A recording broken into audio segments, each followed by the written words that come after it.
Okay, assisted living fans. Jeremy, I thought you weren't going to review the show anymore. I'm not, but a lot of people are like, yo, IMDb has been exploding with Tyler Perry info from Bruh, Assisted Living, Ruthless, The Oval, you name it, they got it. So I was, asked a lot, say, hey, could you please do a video like you did for House of Pain and Ruthless yesterday, where you go through IMDb talking about all the episode titles and synopsis about the upcoming season. Fine. Yeah, I mean, it's pretty cool, so I will do it. But no, I don't think I'm going to review season 3. Like I said, towards the end of season 2, the reason I stopped reviewing, the views were almost non-existent. I was barely making any ad revenue from any of the videos, barely getting like $1 and some change. So I'm only doing this one video. So please do not ask me to review season 3, even though I will watch it, but I'm not reviewing it. All right, episode 1. Forgive and actually, if you don't want spoilers, don't watch the video. Look, you know what you're in for. I put in the title. I've been putting that in every episode title, like Ruthless season 3 episode title and synopsis information revealed, and in all caps spoilers. You know what you're getting into here, okay? And plus, it's assisted living. Are there really spoilers? Come on. Okay. Season 3 episode 1. Forgive and forgive. Sandra and Philip's relationship is tested over an immature mistake. They're teenagers, they're siblings. Moving on. Episode 2, Judge Not, who I believe might be a new character. Lindor gets some unexpected help fighting his court case because I do believe he was arrested at the tail end of the season 2 finale. Again, I watched the episodes in a binge fashion. I know, when did I start reviewing, like episode 16, 17? I didn't watch for a few weeks, but then I binged like the 5 episodes I missed in like one sitting, and I'm like, damn, this was good.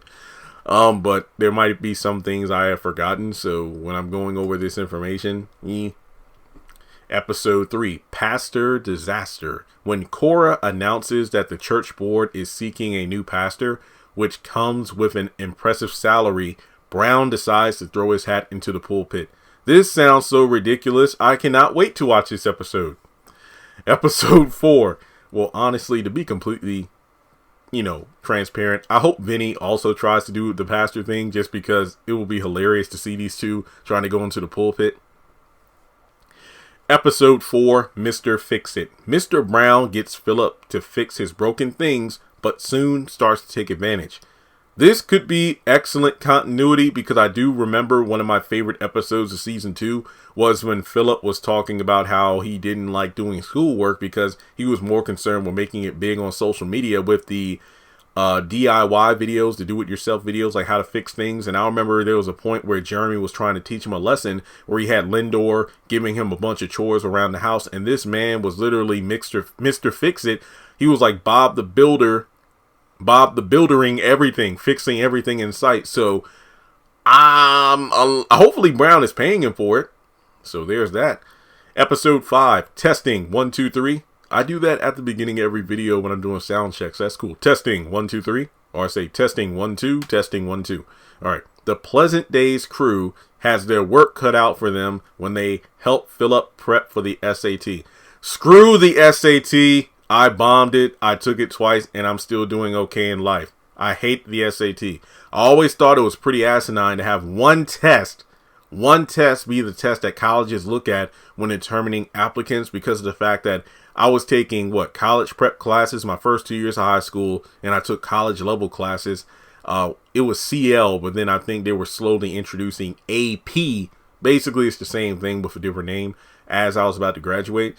I think it was stupid because most of that test, I'm like, I didn't even learn this stuff in school. I didn't do any SAT prep or whatever. I just remember taking the test the first time, bombing it because I accidentally filled out the right answers in the wrong section. I took it again, I bombed it again, and that was the reason I didn't get accepted to William and Mary or Harvard. Yes, I applied just for fun, and that was the reason I didn't get in because of my SAT scores. I'm like, but I got like straight A's in all my college level classes, but nope. Oh well, good luck, Philip. Hopefully you do better than I did. Episode 6, Eve the Great. When F.A. becomes an accidental hero the assisted living crew uses his fame for their own gain. That sounds about right. Is it Eve the Great? Why isn't F.A. the Great? I don't know. Episode 7. I would die for you. D-Y-E, not D-I-E. After Jeremy gets a gray hair, he sets out to prove he's not getting old. I've been getting gray hair since I was 8 years old.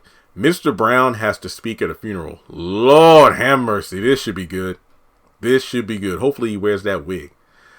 Episode 8. Ear hustle and flow.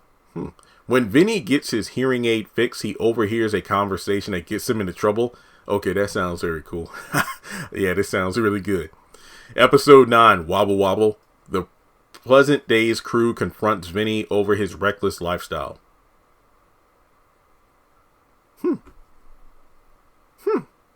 Does he go out dancing? I mean, the title is Wobble Wobble, so does Vinny go out to a club or something? See me in the club, wobble wobble. He got that he got that hearing aid fixed, and now he acting a dang fool. Episode 10, Clean Up Your Act.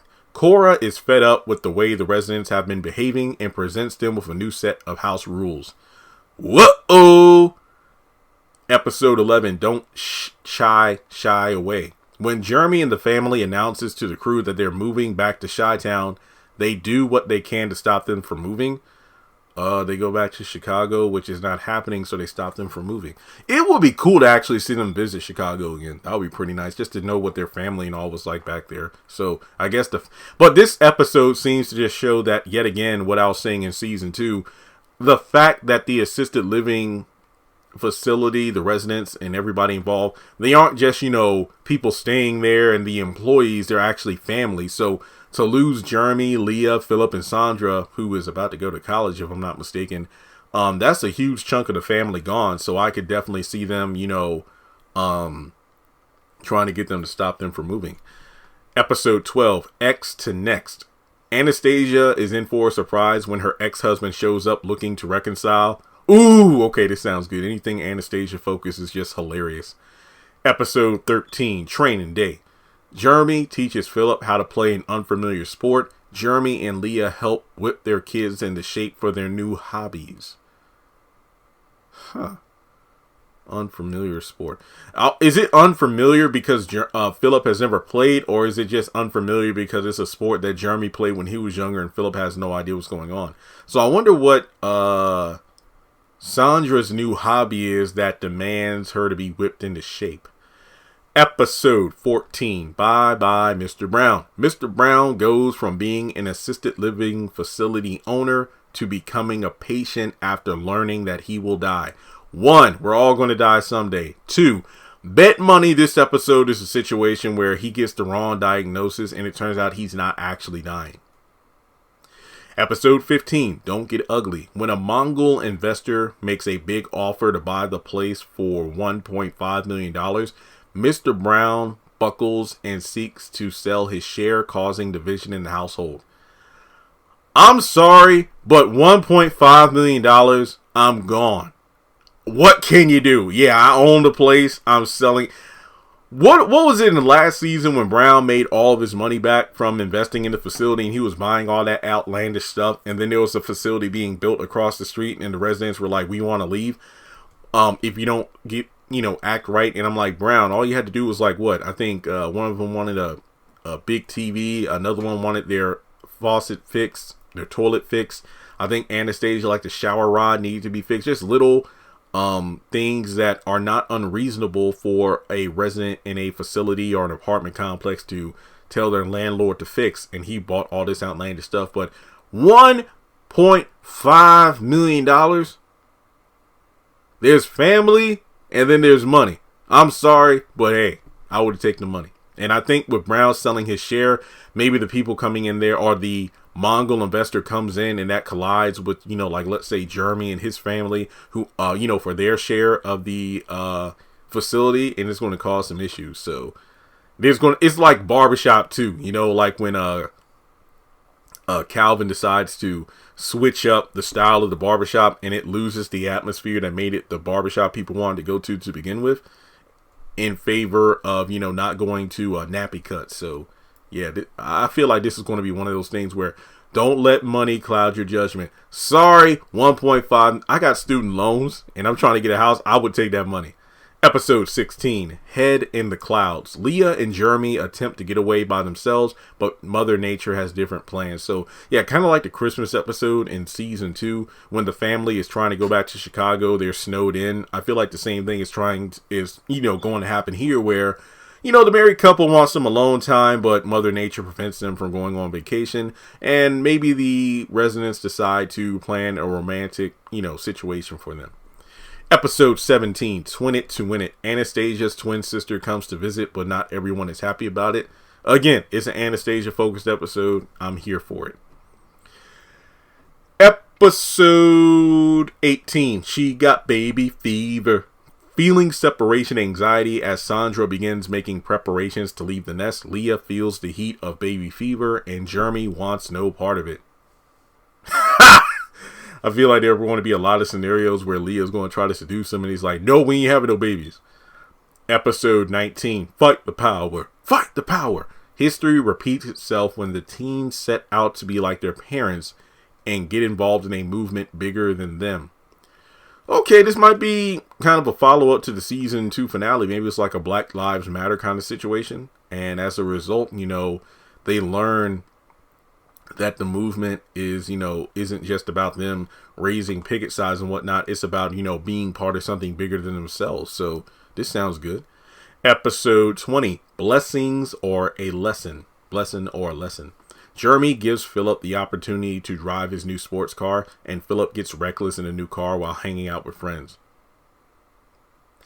I think that's pretty much one of those things where Philip is going to get in over his head trying to impress his friends, gets the car messed up, and going to mess up bad. Episode 21, Crazy in Love. Mr. Brown has a new love interest, but not everyone supports the relationship. Brown has a new boo? Okay, this should be good. Episode 22, A Day Away. The Washington family celebrates in honor of Sandra, who is preparing for a new life as a college student.